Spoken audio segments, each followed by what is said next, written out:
मेरे सीने में गुठलीनुमा एक दाना हो गया जो बहुत पीड़ा करने लगा था। महिला अस्पताल की डॉक्टर चौरसिया ने सलाह दी कि समय पर ऑपरेशन कराकर गुठली निकलवा लो, वरना और बड़ी तथा सख्त हो जाने पर कैंसर का खतरा हो जाएगा। मैं और मेरे घर के लोग स्वाभाविक था घबरा गए। सभी ने ऑपरेशन करवा लेने की सलाह के साथ जोर भी दिया, परंतु इस विषय में हम सदा की भांति बाबा जी महाराज से सलाह लेने कैंची धाम पहुंचे और उन्हें पूरी बात बताई। महाराज जी ने हमारी बात सुनी और जोर देकर ऑपरेशन के लिए मना कर दिया और फिर कहा कि जा प्रसाद पाकर गंगाजल पी ले। मैंने बाबा जी महाराज के कहने के अनुसार भरपूर प्रसाद पाया और श्री मां से लेकर गंगाजल पी लिया। फिर मैं नैनीताल लौट आई। महान आश्चर्य के साथ मैंने पाया कि गुठली धीरे धीरे मेरे अनजाने में ही स्वतः गायब हो गई। बाबा जी की असीम अनुकंपा से मैं ऑपरेशन आदि की उस कठिन यातना से एवं भीषण रोग के भोग से मुक्त पा गई। केवल महाराज जी के आश्रम का प्रसाद एवं गंगाजल पान से। मैं आज के दिन भी महाराज जी के आश्रम के प्रसाद के एक एक कण को अमृत से भी अधिक महत्व देकर प्राप्त करती हूं। पुष्पासा, नैनीताल। महाराज जी के आश्रम के प्रसाद की धन्वंतरी की औषधियों से भी अधिक महत्ता की अपने जीवन में घटित एक और घटना। मेरे बड़े लड़के को जॉन्डिस यानी पीलिया रोग हो गई थी। बहुत इलाज पाने के बाद भी मर्ज बढ़ता गया। जो जो दवा की वाली बात हो गई। लड़के की यह दशा देखकर हम सब बहुत उदास एवं दुखी रहने लगे। तब एक दिन मैं लड़के को उठाकर कैंची धाम ले आई और महाराज जी के चरणों में उसे रख उनसे सब हाल कहे। महाराज जी ने भी कह दिया, घबरा मत, ठीक हो जाएगा। तभी धाम के एक सेवक भक्त से उन्होंने कहा, इसे प्रसाद दो। और नियमानुसार मेरे लिए 4 पूरी और आलू का प्रसाद आ गया। मैंने आव दिखाना ताव उन पूरियों और आलू की सब्जी को अपने लड़के को महाराज जी के ही सामने खिलाना प्रारंभ कर दिया।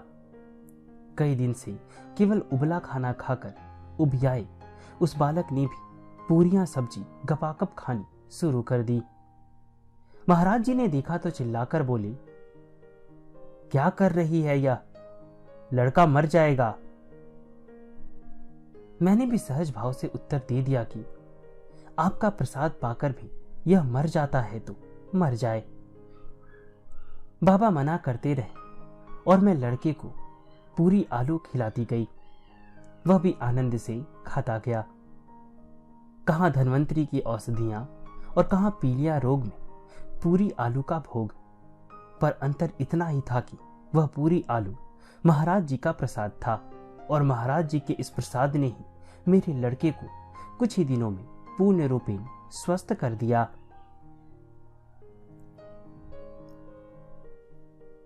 अलौकिक उपचार की अन्य गाथाएं।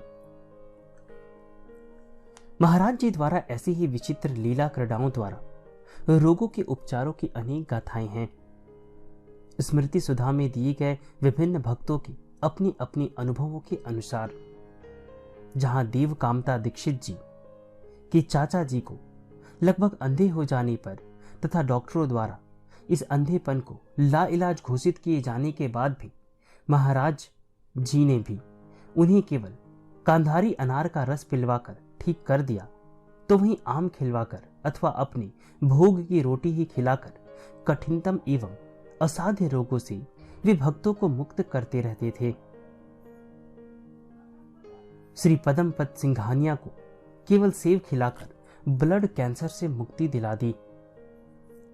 वर्ष 1955 में श्री नित्यानंद पांडे की 24 घंटे रहने वाली परम दुखदाई सिर दर्द पांडे जी के महाराज जी के श्री चरणों में मस्तक रखने तथा उनसे आशीर्वाद रूप हरि ओम सुनने पर ही हमेशा के लिए दूर हो गई।